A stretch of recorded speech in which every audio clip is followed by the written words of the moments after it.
తిరుపతిలో సర్వదర్శనం టోకెన్ కౌంటర్ల వద్ద మాకు ఎదురైన అనుభవం. అసలు సర్వదర్శనం అంటే ఏమిటి, ఎక్కడ ఉన్నాయి, ఎన్ని కౌంటర్లు ఉన్నాయి, ఎన్ని గంటలకు తెరుస్తారు, వీటి ద్వారా మనం తిరుమలలో ఎన్ని గంటలలో దర్శనం చేసుకోవచ్చు. కార్తీక మాసంలో శుక్ల పంచమి రోజున శ్రీ పద్మావతి అమ్మవారు బంగారు తామర పువ్వులో ఈ పద్మ సరోవరంలో ప్రత్యక్షమైందని నమ్ముతారు. అలాగే తిరుచానూరులోని శ్రీ పద్మావతి అమ్మవారి ఆలయం దర్శించకుండా తిరుమల యాత్ర చేయలేము.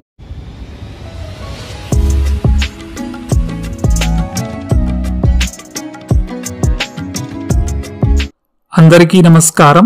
తెలుగు ఫ్యామిలీ జర్నీస్కి తిరిగి స్వాగతం. ఇప్పుడు మేము అరుణాచలంలో అరుణాచలేశ్వరుడి దర్శనం పూర్తి చేసుకొని తిరుపతి సమీపంలోని తిరుచానూరుకి బయలుదేరుతున్నాం. ఇప్పుడు టైం మధ్యాహ్నం 1 గంట కావస్తోంది. అరుణాచలం నుండి తిరుచానూరుకు దాదాపు 190 కిలోమీటర్లు. జర్నీ సమయం 3:30 గంటలు. సాయంత్రం 4:30 గంటలకు చేరుతామని చూపిస్తోంది. మేము నిన్న అనంతపురం నుండి మొదట కాణిపాకం చేరుకొని అక్కడి నుండి సాయంత్రం ఈ అరుణాచలం చేరుకొని రాత్రికి గిరి ప్రదక్షిణ పూర్తి చేసుకొని ఇవాళ ఉదయం అరుణాచలేశ్వరుడి దర్శనం పూర్తి చేసుకున్న తర్వాత ఇప్పుడు తిరుపతికి బయలుదేరుతున్నాము. ఇక ప్రస్తుతానికి వస్తే ఇవాళ తారీఖు నవంబర్ 20 సోమవారం. మాకు బుధవారం తిరుమలలో విఐపి బ్రేక్ దర్శనం అందుబాటులో ఉంది. కావున ఈలోపు స్వామివారిని మరొక్కసారి మంగళవారం దర్శించుకోవాలనే ఉద్దేశంలో సర్వదర్శనం కౌంటర్స్లో సర్వదర్శనం టోకన్స్ తీసుకొని రేపు ఒకసారి స్వామివారిని దర్శించుకొని తర్వాత బుధవారం విఐపి బ్రేక్ దర్శనంలో మరొక్కసారి స్వామివారిని దర్శించుకోవాలని భావిస్తున్నాము. ఎందుకంటే ఆ అఖిలాండ కోటి బ్రహ్మాండ నాయకుణ్ణి మనం ఎన్నిసార్లు దర్శించుకున్నా తనివి తీరదు కదండి. వీడియో స్కిప్ చేయకుండా ఆఖరి వరకు చూడండి. తిరుపతిలో సర్వదర్శనం టోకన్ కౌంటర్స్ గురించి పూర్తి సమాచారం అందించాము. ఇప్పుడు మేము వేలూరు సిటీలో వెళ్తున్నాము. ఇక్కడి నుండి ఎడమవైపుకు వెళితే 9 కిలోమీటర్ల దూరంలో శ్రీ లక్ష్మీనారాయణి గోల్డెన్ టెంపుల్ ఉంటుంది.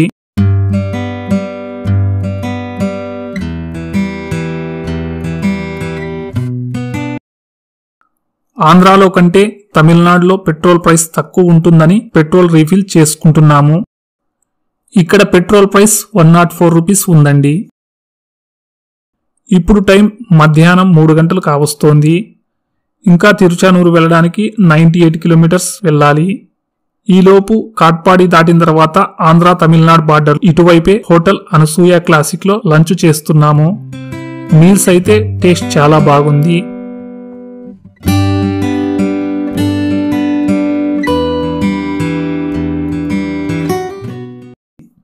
లంచ్ కంప్లీట్ చేసి తిరిగి బయలుదేరాము.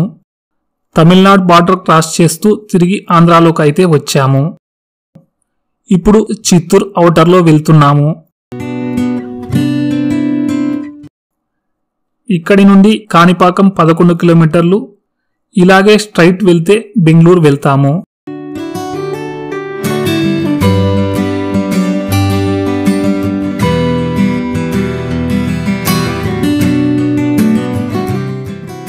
ఇక్కడి నుండి తిరుపతి వరకు రోడ్ చాలా బాగుంటుంది.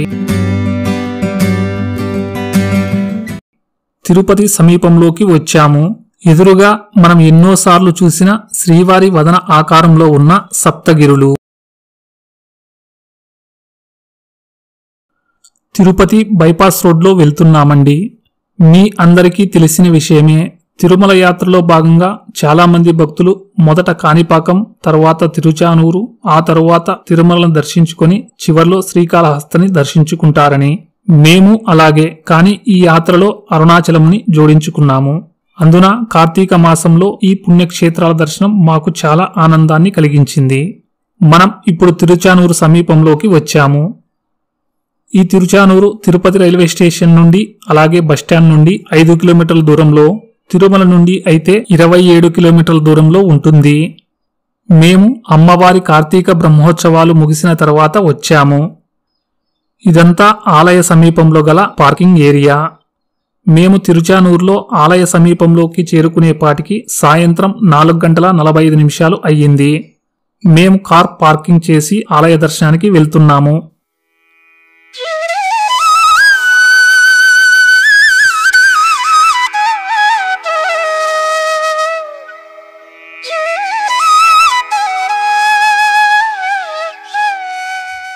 ఇది మెయిన్ రోడ్లోని క్యూ కాంప్లెక్స్ ముందున్న మంటపం. కుడివైపున కాంప్లెక్స్ లో 50 మరియు 100 రూపాయల క్యూ లైన్లు ఉంటాయి. టికెట్లు కాంప్లెక్స్ లోనే ఇస్తారు. ఇక ఎడమ వైపున ఆలయం వారి మొబైల్ కౌంటర్లు ఉంటాయి.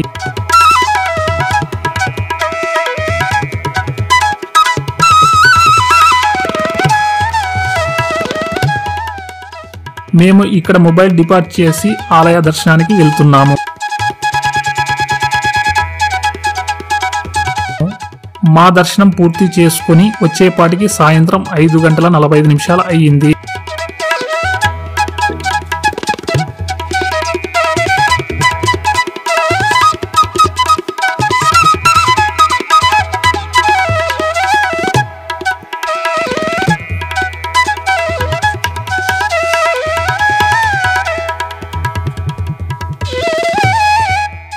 దర్శనానికి వెళ్లే ముందు మొబైల్ కౌంటర్స్ నుండి అలాగే ముందుకు వస్తే ఆలయానికి వెనుక వైపు ఉన్న పద్మ సరోవరాన్ని దర్శించుకోండి.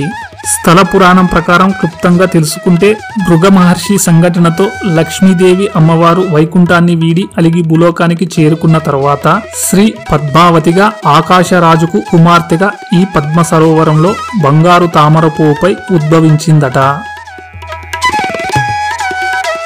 ఇదేనండి శ్రీ పద్మావతి అమ్మవారి ఆలయము. ముందు భాగం ఈ విధంగా ఉంటుంది. ఇందాక చెప్పినట్టు అమ్మవారు వైకుంఠం వీడి భూలోకంలో ఈ ప్రాంతంలో ఉండగా శ్రీ మహావిష్ణువు భూలోకం చేరి శ్రీనివాసుడుగా మానవ రూపంలో ఉండే సమయంలో తిరుమల నారాయణవనం నుండి వేటకు ఇటుగా వచ్చినప్పుడు అమ్మవారిని చూసి ముగ్ధుడై తనని వివాహం చేసుకోవాలని తలచి ఈ విషయమై మామగారైన ఆకాశరాజుతో వివాహం నిశ్చయించుకుని తన పెంపుడు తల్లి వకులాదేవి సమక్షంలో శ్రీనివాసుడు శ్రీ పద్మావతి అమ్మవారిని ఇక్కడే వివాహమాడారట.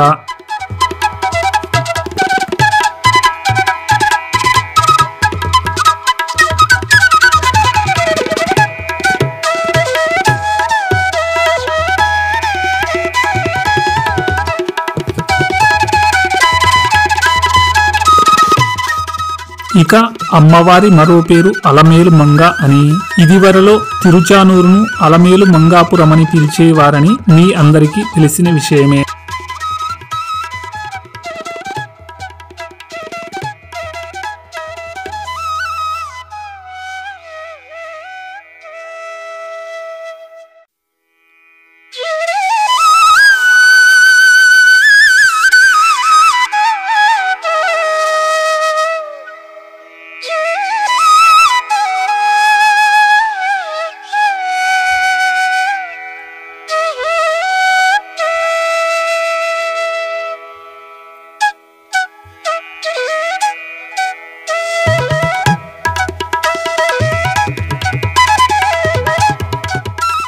అమ్మవారి ఆలయ దర్శనం పూర్తి చేసుకుని ముందుకు వస్తే గేట్ నెంబర్ 2 దగ్గర ఎడమవైపు లడ్డు ప్రసాద విక్రయ కేంద్రాలు ఉంటాయి. అమ్మవారి దర్శనం పూర్తి చేసుకుని తిరుపతిలోని కపిలతీర్థం సమీపంలోని హోటల్ దగ్గరికి వెళ్తున్నాము. తిరుచానూరు నుండి లేదా ఇటువైపు బయట ప్రాంతాల నుండి తిరుమల వెళ్లాలంటే ఇప్పుడు వెళ్తున్న శ్రీనివాస సేతు వంతెన తిరుపతి సిటీ ట్రాఫిక్ ను కలవకుండా మనకు బాగా ఉపయోగపడుతుంది.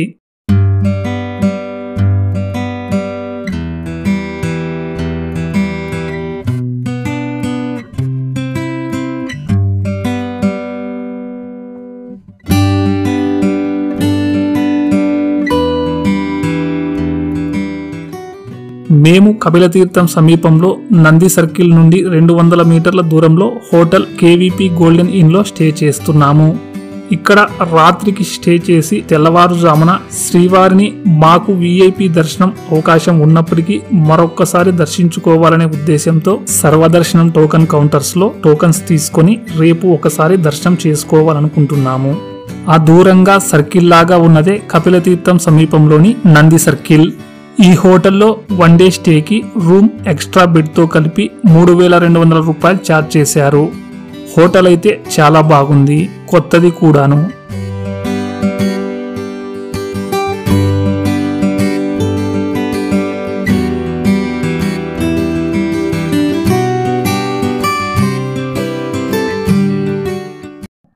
ఈ హోటల్ మెయిన్ రోడ్ లోనే ఉండి పార్కింగ్ ఫెసిలిటీతో ఉంది. అలాగే దీని చుట్టుపక్కల చాలా హోటల్స్ రకరకాల బడ్జెట్లో మనకు అందుబాటులో ఉన్నాయి.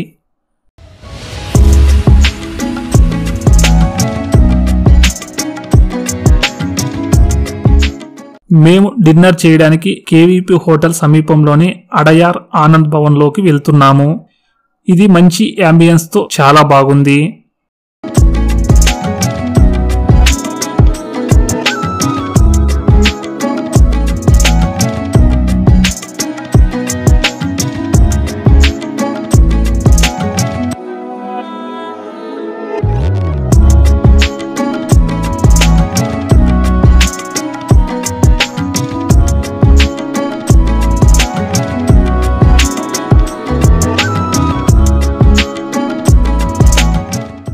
మేము ఇక్కడ డిన్నర్ కంప్లీట్ చేసి తిరిగి హోటల్ చేరుకున్నాము. ఇది నెక్స్ట్ డే అర్ధరాత్రి 1:30 అవుతోంది.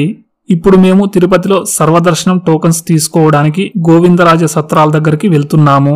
అసలు సర్వదర్శనం టోకన్స్ ఏమిటంటే వీటిని SSD టోకన్స్ అంటారు. అంటే స్లాటెడ్ సర్వదర్శనం టోకన్స్ అంటారు. తిరుపతిలో వీటిని 4 చోట్ల ఇస్తారు. వీటిని భక్తులకు ఉచితంగానే ఇస్తారు. ఇప్పుడు వీటిలో కాస్త భిన్నంగా ఉన్న అలిపిరి భూదేవి కాంప్లెక్స్ గురించి తెలుసుకుందాం. ఈ భూదేవి కాంప్లెక్స్ లో ఇదివరలో అలిపిరి నుండి కాలినడకన వెళ్ళినప్పుడు మెట్ల మార్గంలో గాలిగోపురం దగ్గర ఇచ్చే దివ్య దర్శనం టోకెన్ల బదులు చిరుతపులి సంఘటన తరువాత వాటినే సర్వదర్శనం టోకెన్స్ గా ఇస్తున్నారు. ఆ భూదేవి కాంప్లెక్స్ లో సర్వదర్శనం టోకెన్స్ తీసుకొని అలిపిరి నుండి కాలినడకనైనా లేదా రోడ్డు మార్గం ద్వారా కూడా వెళ్ళవచ్చు. అక్కడ రోజుకి 10,000 టోకన్స్ ఇస్తారట. 24 గంటలు ఆ భూదేవి కాంప్లెక్స్ లోని సర్వదర్శనం టోకన్స్ తెరవబడి ఉంటాయి. మేము గోవిందరాజ సత్రాల దగ్గరికి చేరుకున్నాము. ఇందాక తిరుపతిలో 4 చోట్ల సర్వదర్శనం టోకన్స్ ఇస్తారన్నాను కదా. ఇప్పుడు మనం వచ్చిన గోవిందరాజ సత్రాలు కాక మిగతా 3 ఒకటి తిరుపతిలోని రైల్వే స్టేషన్ ఎదురుగా ఉన్న విష్ణు నివాసంలో, 2 తిరుపతిలో మెయిన్ బస్టాండ్ ఎదురుగా శ్రీనివాస కాంప్లెక్స్ లో, 3వది అలిపిరిలోని భూదేవి కాంప్లెక్స్. ఇలా తిరుపతిలో ఈ 4 చోట్ల సర్వదర్శనం టోకన్స్ ఇస్తారు.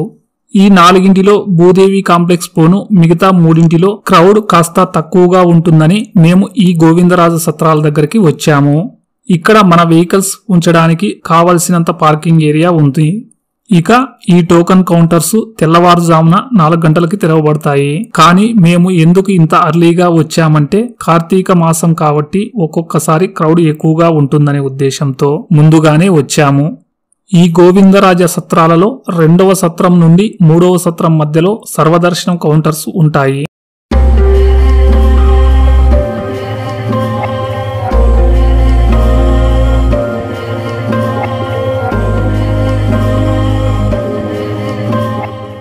ఇవేనండి గోవిందరాజ సత్రాలలో ఉన్న సర్వదర్శనం కౌంటర్స్.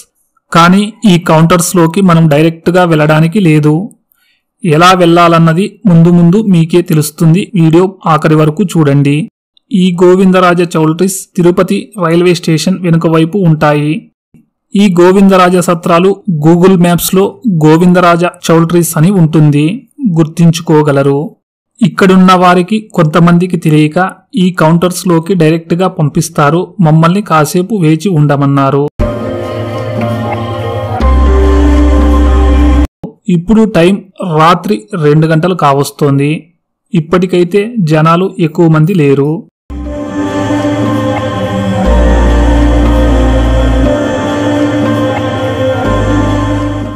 కానీ తర్వాత మేము కనుక్కుంటే అక్కడ డైరెక్ట్ గా క్యూలోకి పంపించరు. ఇక్కడ 3వ సత్రం నుండి పంపిస్తారు. కాసేపు వేచి ఉండమన్నారు. ఇక్కడ వ్రాసారు చూడండి, సర్వదర్శనం టోకన్ కౌంటర్స్ అని యారో గుర్తు ముందుకు చూపిస్తోంది. కానీ ఇక్కడ 3వ సత్రం నుండి ప్రస్తుతానికి ముందుకైతే ఎవరిని వెళ్ళనివ్వలేదు. ఇలా రైల్వే స్టేషన్ ఫుట్ ఓవర్ బ్రిడ్జికి ఎగ్జాక్ట్ గా బ్యాక్ సైడ్ లో ఈ గోవిందరాజ 3వ సత్రం ఉంటుంది. ఇప్పుడు టైం 2:20 అవుతోంది. ఇప్పటికీ జనాలైతే తక్కువగానే ఉన్నారు.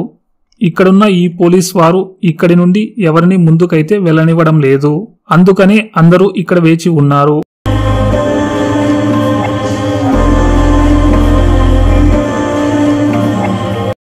ఇప్పుడు టైం 2:40 కావస్తోంది. ఇప్పటికీ క్రౌడ్ అయితే పెద్దగా లేదు. ఆ ఎదురుగా బిల్డింగ్ చివర్లో చెట్టు కింద లైటు ఉంది చూడండి. అక్కడ లెఫ్ట్ కి వెళ్లాలంట. క్యూ లైన్ ఉంటుందట. ఆ క్యూ లైన్ ఈ బిల్డింగ్ వెనుక వైపుగా ఇందాక మీరు చూసిన సర్వదర్శనం కౌంటర్ల దగ్గరికి వెళ్తుంది. ఇప్పుడు టైం 3 గంటలు కావస్తోంది. ఇప్పుడు చూడండి ఈ టైంకి జనాలు ఎంతమంది వచ్చారో. చివరి 20 నిమిషాల నుండి క్రౌడ్ పెరుగుతూ వచ్చింది.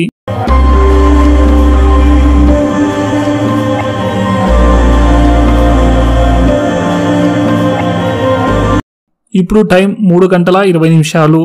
ఇందాకటి 10 నిమిషాలు పరుగు పందాలు, తోపులాటలు, చిన్నపాటి ఘర్షణలు, వాదోపవాదాల తర్వాత చివరికి ఇందాక మీకు చెప్పిన క్యూలోకి వచ్చాము. 3 గంటలు దాటిన తర్వాత 3వ సత్రం దగ్గర నుండి మెల్లగా నడుస్తూ బిల్డింగ్ చివర్లో ఎడమవైపున ఈ క్యూలోకి వెళ్లమని అక్కడున్న సెక్యూరిటీ వాళ్ళు చెప్పారు. లేటుగా వచ్చి కూడా అత్యుత్సాహం ఉన్నవాళ్లు, యువకులు, ఎప్పుడో అర్ధరాత్రి నుండి ఎదురు చూస్తూ ముందున్న చిన్నపిల్లలను, ఆడవారిని, ముసలివారిని నెట్టుకుంటూ పరుగు లంఘించి మొదటిగా క్యూ లైన్లోకి చేరారు. చూడండి ఇప్పుడు కూడా ఎలా ఉరుకుతున్నారో.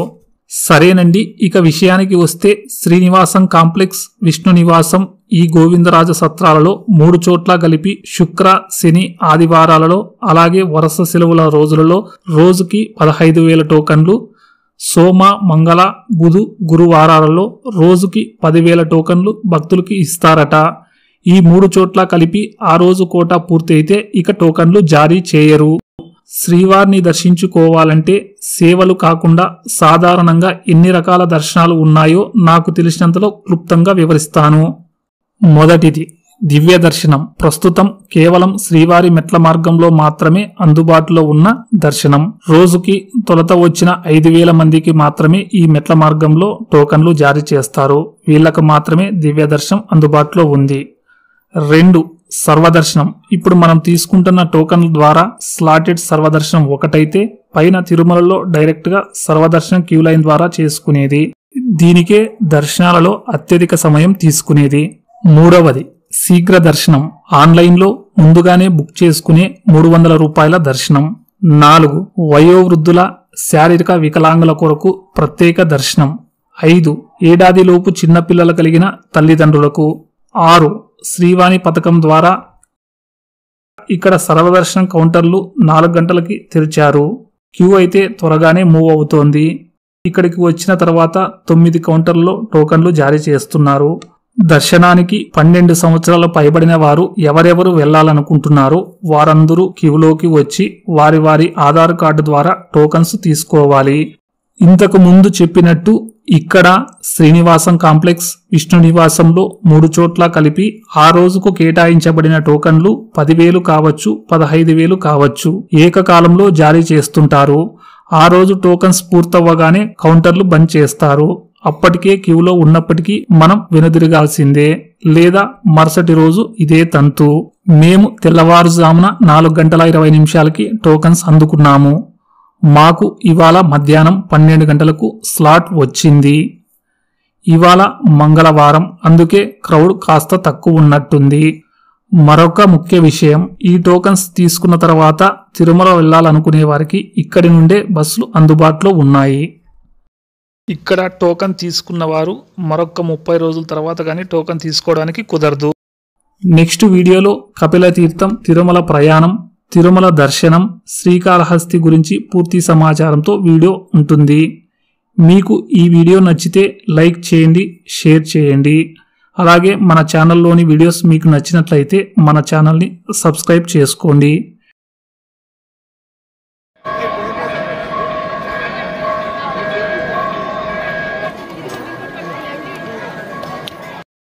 వీడియో ఆఖరి వరకు చూసిన వారందరికీ ధన్యవాదాలు.